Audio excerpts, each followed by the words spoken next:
Isang magandang hapon po mga kabalen. Welcome dito sa ating programang CLTV 36 Newsstream. Gaya ho ng ating binabanggit, tuloy-tuloy ho ang ating pagbabantay dito syempre sa katatapos lamang po na halalan. At ngayon, huwag na natin patagalin, special itong episode nitong ating CLTV 36 Newsstream ngayon, dahil vote watch pa din tayo. Pag-usapan natin post-election analysis dito sa Central Luzon. Meron ho tayong bisita. Bago ko ipakilala ang bisita, ito muna yung ating bumper.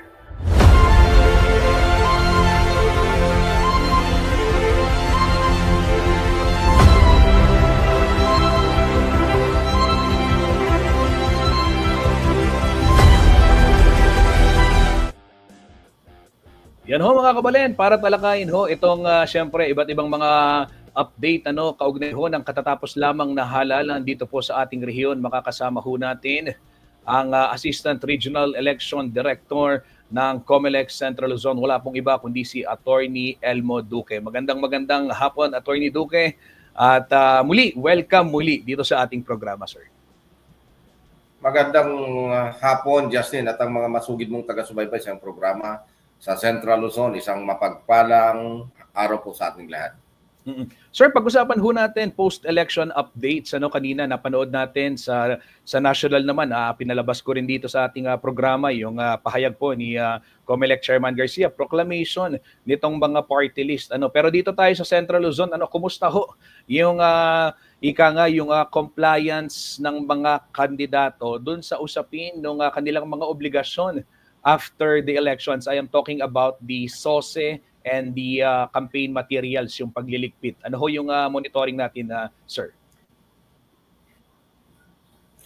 Yung mga pagtatanggal ng mga tarpaulin or election paraphernalia ng mga kandidato, nakita natin na pagkatapos ng halalan, nagsimula na silang magtanggal. Napapansin ko na hindi na kagaya nung mga nakaraang mga halalan na nandun pa rin yung kanilang mga tarpaulina. Ngayon, pinagtatanggal na nila ang kanilang mga tarpaulina. On the second note, nagsimula na rin yung stream ng ating mga kandidato na nagpupunta sa opisina ng mga election officers natin at nagpapagabay kung paano may accomplish, may submit, ano yung mga requirements sa kanilang mga statement of contributions and expenses. Opo. Attorney, dito sa usapin ng SOSE, kailan nga ba yung ating itinakdang deadline at sino-sino yung mga kailangan mag-submit nito para lang sa kalaman ho ng publiko? Ang mga govern na mag-submit ng mga SOSE ay very clear ang batas natin. Sino man ang nag-file ng kanyang certificate of candidacy ay mayroong obligasyon na mag-submit din siya ng statement of contribution and expenses. Mangyari yan ay nag-withdraw siya, kailangan pa rin niyang mag-file ng kanyang statement of contribution and expenses or SOSE. Mayroon man siyang ginastos wala, kasi ang maraming interpretation kasi pag wala na silang ginastos, hindi na mag-file ng SOSE. At dahil nag-withdraw, hindi rin mag-file ng SOSE. Alalahanin po natin na hindi po naging license or permit natin na pag tayo ay nag-withdraw, ay hindi na tayo mag-file ng ating SOSE. Pangalawa, kung wala naman po tayong ginastos, ay hindi rin po exclusion para tayo ay hindi mag-file ng ating SOSE. Basta kayo po ay nag-file ng Certificate of Candidacy, kayo po ay may legal na obligasyon na mag-file ng inyo o mag-submit ng inyong mga SOSE one day after the election, and it will end on June 11 po or within 30-day period after the election. Opo. Justin, sino ngayon ang mga mag-file? Yung mga national candidates natin, sila po ang senators, party list mag-file. Sa lokal naman, yung district representative natin o mga congresspersons natin, yung governor hanggang doon sa pinakamababa, yung konsihal ng munisipyo at sa kalungsod, sila lahat ay mag-file ng kanilang certificate of statement of both and statement of contribution and expenses. SOSE. Attorney, historically paano yung compliance rate ng mga candidates? For example, if you talk about the previous elections 2022, meron bang nakasuhan? Meron bang kandidato sa Central Luzon na hindi nagsabit ng SOSE? Dahil meron tayong PFAD, that is the Political Finance Affairs Division na nasa central office, karamihan kasi kami lang ay ang ating mga election officers ay inuutusan lang na mag-submit ng mga notices or subpoena sa ating mga kandidato na may problema sa kanilang SOSE, either compliance, completeness ng kanilang mga SOSE, or non-submission ng mga SOSE nila. Hindi tayo nagkakaroon ng talaan kung ilan sa ating mga kandidato dito sa Central Luzon or sa buong Pilipinas, sa bawat rehiyon, ang hindi nagko-comply at nakapag-comply. Siguro magandang itackle namin yan doon sa management committee na bibigyan naman tayo sa buong rehiyon ng tinatawag natin na listaan o talaan ng mga kandidato na nag-comply at hindi nag-comply. At least kahit na percentage lang per AOR. Masaya na tayo sa bagay na yun. Attorney, pag-usapan naman natin itong proclamation. Lahat ba ng mga winning candidates dito sa ating rehiyon ay naiproklama na? Kasi I understand, naglabas ng kautusan yung COMELEC, yung may mga certain cases na pwedeng isuspend yung proclamation. Pero dito sa atin, dahil yung mga qualified doon sa ganong kaso o ganong senaryo ay hindi naman nanalo. So ano ba ang status ng proclamation sa ating rehiyon po, sir?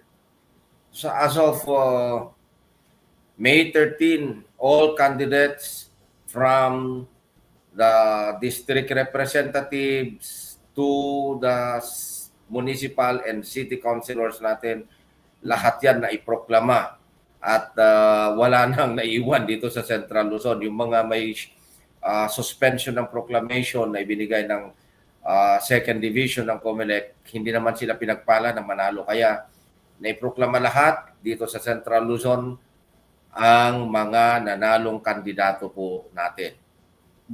Opo. Attorney, meron tayong ginagawang manual audit, kabilang doon sa mga napili sa buong Pilipinas. Kung we're talking about Central Luzon is the province of Tarlac, sa Tarlac particular, ano ho yung pwede niyong ibahagi sa amin kaugnay ho nitong ginagawang manual audit, random manual audit ng commission, sir?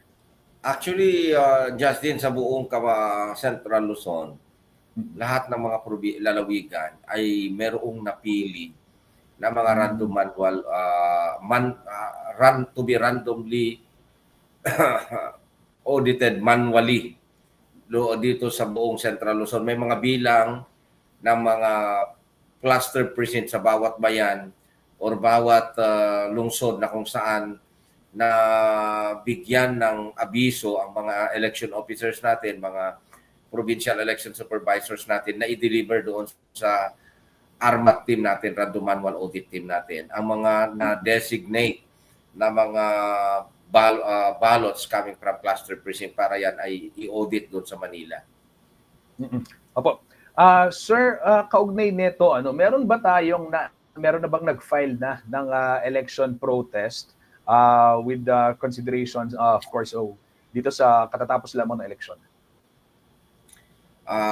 Sa aking kaalaman, kagaya ng question kanina, kung mayroon ba kayong idea tungkol sa bilang ng mga kandidato with respect to their compliance to SOSE filing in 2022, at sa ngayon ang may sasagot natin dahil centralized po ang ating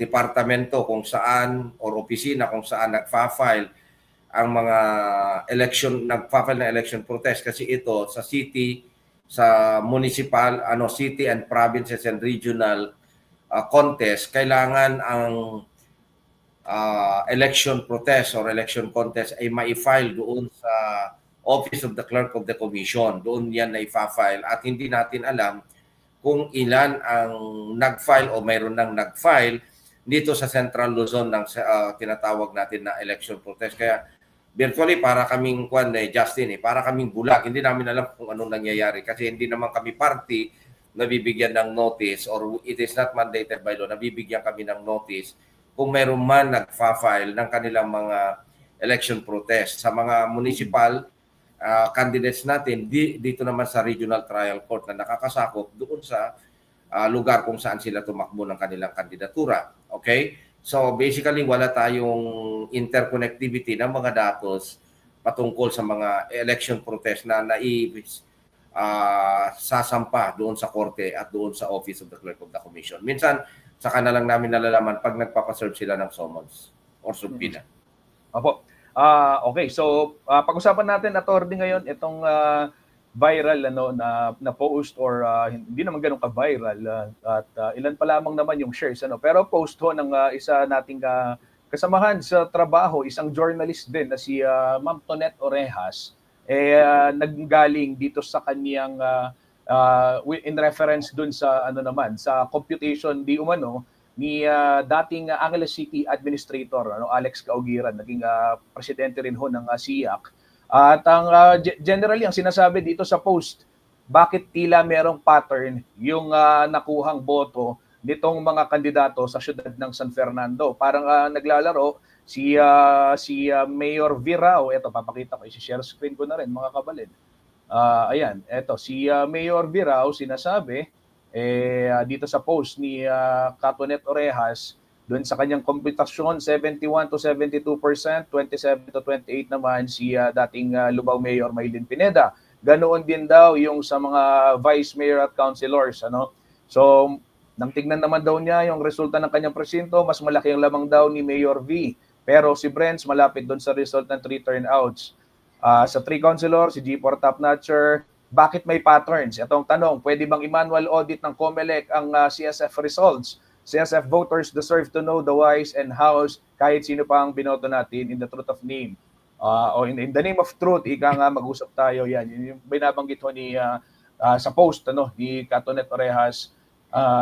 Kayo, attorney, ano ang reaksyon nyo dito sa ganito pong post? At dun sa katanungan, pwede bang just we go directly to the question, pwede bang i-manual audit yung mga boto dito sa siyudad ng San Fernando?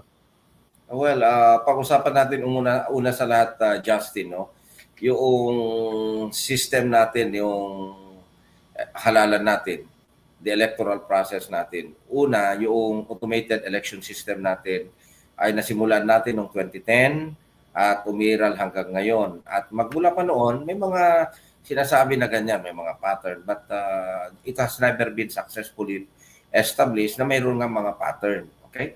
Bakit? May source code tayo that is open for review to any IT na inauthorize ng ating mga ng commission para inspect, basahin yung tinatawag natin na source code. And wala naman silang nakita, It has been open to the public, and the source code, wala naman tayong nakita na challenge doon that even the Supreme Court would have decided for or against the COMELEC na may daya nga, may mali nga doon sa source code. The second thing is that if we go to the assignment ng allegation na merong pinaparticularize yung ating system, it would in effect, sa aking humble opinion, be lahat ng resulta, pwede nating sabihin na it would be anality kasi nga hindi yung system natin ay merong pinapaboran. So everybody has the right naman na magsabi na okay, meron pinapaboran yung makina, ito kasi yung porsyento. Sometimes baka siguro we are reasoning by accident. Parang nangyari na majority nung 13 ay Friday, sinasabi na natin, at may masamang nangyari sa 13, sinasabi natin na ang Friday the 13th ay masamang araw. Parang gano'n ang ating pananalita, So we were to reason out na pag sinasabi natin na yung porsyento ay ganito, it would seem na there is an earlier design na ganito magiging resulta niyan. We are reasoning by accident sa bagay na yan. We uphold the integrity of the system na walang pinaparticularize na pinapaboran ng mga kandidato o walang tinatarget ng ating system na matatalong kandidato. Mm. Opo. Attorney, kasi meron na binabanggit even dun sa post, they are calling it statistically improbable sa ganitong senaryo, ano ho yung dapat gawin nila of course, lahat naman may karapatang mamahayag ng kanilang saloobin sa social media. But legally speaking, ano yung pwedeng gawin if they think that there are questions and they think there should be some reviews na dapat gawin, at gaya as we speak, ito nga tinatanong kung pwede bang mag-file ng o request ng manual audit. Okay, ganito yun eh. Yung mga talunan na kandidato who believes that they have a reason or a ground to ask the COMELEC na magkaroon ng pagtingin sa tamang resulta ng halalan, they can file an election protest if they have a ground. Alright, tungkol naman sa ating mga request for manual audit na sinasabi natin, ang sinabi ng ating voting chairman, wala tayong budget para dyan. Sa katotohanan, meron tayong parallel count in some selected areas na tinatawag natin na random manual audit. At time and again, from beginning 2010 to 2022, the random manual audit ng ating mga election ay nagpapakita ng 99.99 yung last 99.98% accurate yung resulta. So there is small variance nung kan natin is due to the human interpretation versus the machine interpretation.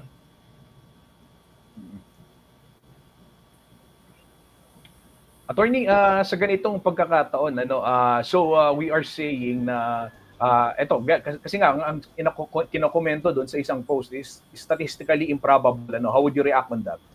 On the statistical improbability that will be covered by the idea ang tinatawag natin na election protest, ay makikita naman doon sa election return, doon sa statement of vote per person, kung talaga nga mayroong statistical improbability.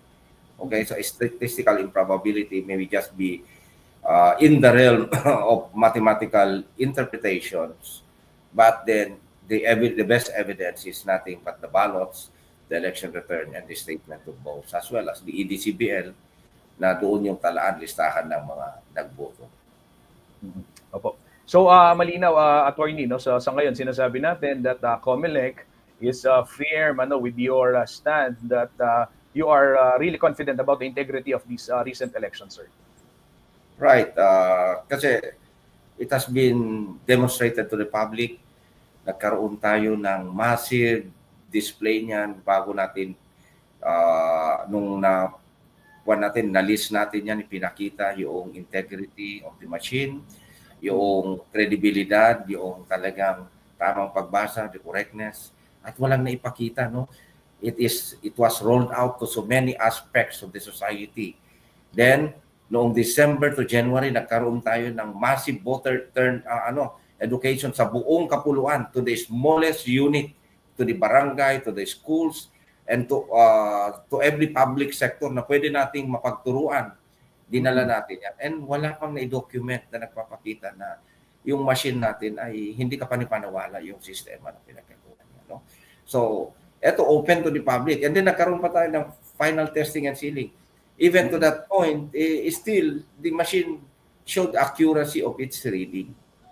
Okay? So, definitely, karapatan ng isang kandidato na magsabi na hindi paborable yung resulta sa akin, so magpro-protest ako. It's a right of everybody.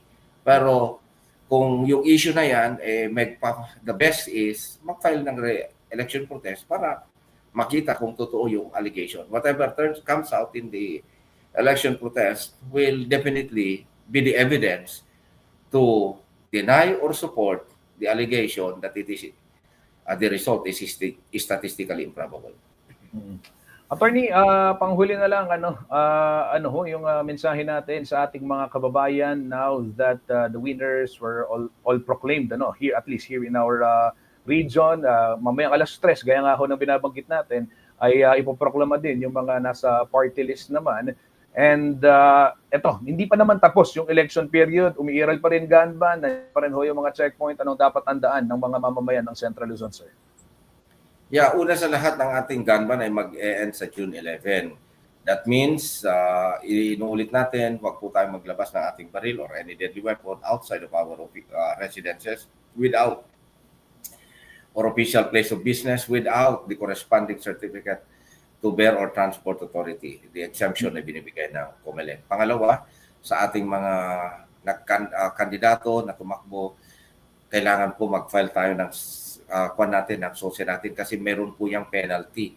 Pag hindi po tayo nag-file, mayroon pong penalty for the first offense, 1,000 to not more than 30,000. For the second offense, 2,000 to 60,000 pesos. And kung dalawang beses hindi tayo nag-file ng certificate SOSE natin, you will be perpetually disqualified to hold public office. So hindi ka na makakatakbo pa sa candidate. And then, lastly, ang COMELEC po, ang authority namin ay naghihinto pag sa mga kandidato pag natapos na po ang proclamation.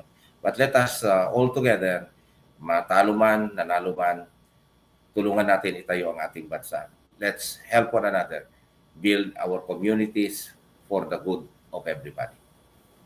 Ayan, napakaganda nun, Attorney. Attorney, pahabol lang pala kanina, sinabi ni Secretary Claire ng Palasyo, inaprobahan ng Malacanang o ng DBM, ito hong dagdag 1,000 pesos na ano tawag dito, para sa mga teachers natin, na mga nag-volunteer, nagtrabaho during the elections, yung electoral poll workers natin. So total 3,000 na yung bonus. Kailan ho yung target distribution nito, sir?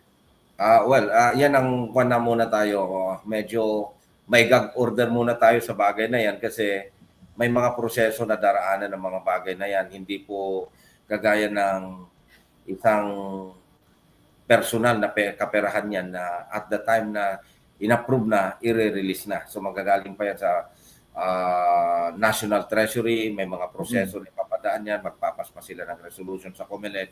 So ang COMELEC ay kaagapay po ninyo sa mga naglingkod na mapabilis po yung pagbigay ng bagay ng karagdagan kung may na aumento kung meron man karagdagan na honoraria kung meron man po yan.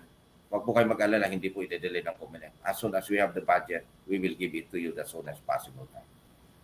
Attorney, historically speaking, after elections, usually within how many weeks bago ma-release yan? Ngayon lang kasi na nagkaroon ng, kung totoo man yan, nagkaroon ng supplemental or bonus sa mga guro natin at mga poll workers natin. No? This is the first time na nagkaroon tayo ng additional. So hindi ko masasabi, hindi rin ako private doon sa mga internal processes na daraanan nito. So let's just wait po. Opo, pero yung dapat tatanggapin nila, yung talagang fixed, naibigay na ba? Oo, hindi po tayo nagpatagal dito sa Central Luzon. Right after the election, kahit pagod na pagod ang ating mga election officers, pinabayaran na natin agad yan. Kaya 100% tayo dito sa Central Luzon.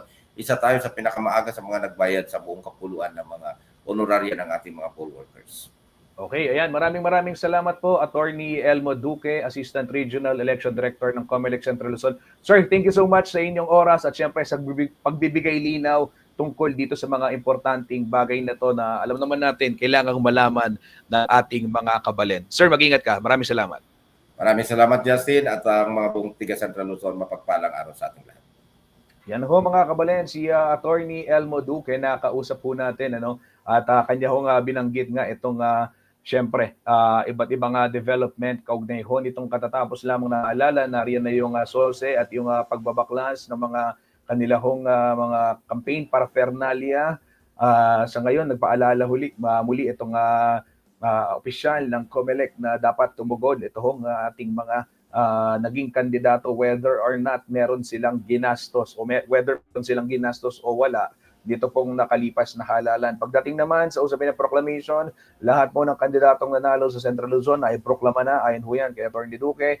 At dito naman sa election protest, hindi masagot dahil gaya nga ng nabanggit, syempre ididiretso yan sa Central. Pero doon sa usapin na merong post nga yung ilan sa ating mga kabalen kaugnay nitong tanong na statistically improbable na nindigan ho itong opisyal ng COMELEC Central Luzon na tiyak sila na may integridad ito pong nakalipas na halalan at itong mga ganitong nangyayaring pattern ika nga parang hinalitulo ni Duque doon sa 13-13 na sa isip daw ng mga tao malas. So kumbaga parang naisip lang yan. At kung meron naman daw mga statistically probability, pwede namang i-challenge yan sa pamamagitan ng mga election protest. Yan mga kababayan ng latest post-election updates dito po sa Central Luzon. Muli ito pong nilingkod, Justin Dizon, at tutok lamang sa CLTV 36 News para ho sa iba't iba pang mga update, balita na may kinalaman sa ating rehiyon. Muli, ito po si Justin Dizon sa ngalan po ng buong pwersa ng CLTV 36 News and Current Affairs. Maraming salamat po.